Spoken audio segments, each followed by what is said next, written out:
No matter which country you visit, the systems, uniforms, and vehicles used by the police are almost exactly the same, red and blue. So, why is this the case? Why do we need police? Why do police exist and what do they do? Today, let's take a look at the history and the story of the police.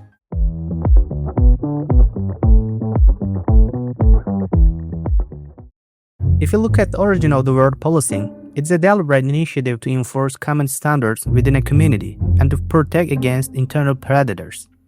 Policing activity dates back thousands of years before the police were established as a separate institution.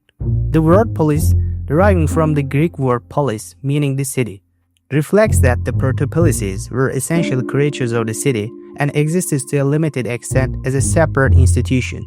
Early policing had three main characteristics, and these features have not completely disappeared. First, it did not always involve the use of force. A comprehensive study covering 51 ancient societies across all the continents showed that the primary way to resolve disputes was interpersonal mediation. The establishment of structures similar to a police force was limited to less than half of the sample. Thus, mediation is the oldest and most universal form of conflict resolution. Secondly, there was a significant distinction between those legally entrusted with policing responsibilities and those who actually carried out policing duties. Police authorities were generally composed of the social elite, but the men they hired came from very diverse backgrounds because police was considered a low-status profession. Finally, police performed with a range of duties that very little direct relation to crime control and prevention, such as garbage collection and firefighting. The first police organization was established in Egypt around 3000 BC. At that time, the empire was divided into 42 administrative regions. The pharaoh appointed an official responsible for justice and security for each region. He was assisted by a police chief holding the title Seper Seker. This title meant chief of the headers. In ancient Greek city-states, policing duties were assigned to judges. In the city of Athens and the port of Piraeus, 10 astimonoi were responsible for municipal maintenance and cleaning. There were 10 agramonoi, tasked with maintaining order in the marketplace, and 10 metromoi ensured the preservation of honest measurement standards. Additionally, the 11 dealt with courts, prisons, and more generally with criminal justice.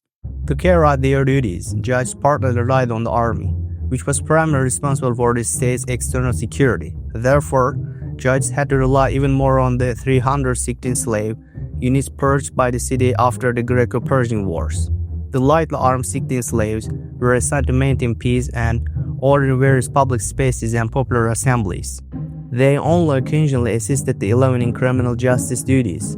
After the collapse of Western Roman Empire in the 5th century AD, the Eastern or Byzantine Empire preserved some old Roman institutions. For example, a quaestor was the chief police official and was specifically responsible for overseeing the large foreign population living in the capital. However, outside the Byzantine Empire, the urban basis for police organizations had almost entirely disappeared. The existing order was maintained either mostly by military forces consisting of armed groups or by the society itself. Indeed, the legal codifications created in the early Middle Ages, such as the Salic Law, showed that almost all crimes were considered civil torts to be resolved informally between the parties. The conflict resolution mechanisms established in England at that time provide a good example of how policing was conducted before the development of the modern police. The earliest polling system in England dates back to before the Norman conquest of 1066 and was community-based. Involving collective responsibility, the Saxon-Frank pledge system required all adult men to be responsible for each other's good behavior and to come together for the protection of their community. To formalize this obligation, they were divided into tithings, which were managed by a tithingman. Each tithing was included in a larger group called a hundred, which was overseen by 100 men who acted as both administrator and judge. Each hundred was gathered within a shire and supervised by a shirley. The role of shirley eventually evolved into the modern county sheriff office in England and the United States. When crimes were observed, citizens were expected to raise an alarm or to shout out gather the members of the tithing and pursue and capture the offender. All citizens were obligated to pursue criminals. Those who refused were punished. If there were no witnesses to the crime, the effort to detect the crime afterward was solely the victim's responsibility. There was no state institution for investigating and resolving crimes. From the early 16th century to the early 19th century, some merchants, traders, church members, insurance, and other groups worked with private individuals to protect their property and persons. Thus, protection became a commodity accessible to anyone with sufficient resources. Additionally, victims of the theft who could not recover their stolen goods offered rewards for the return of their property, and often resorted to hiring thief hunters. These private citizens, the forerunners of modern bounty hunters, tried to identify criminals and return stolen goods to their rightful owners in exchange for a fee or reward. When communities began paying private citizens for the capture and conviction of thieves, a standard fee system was established and a salary policy system developed.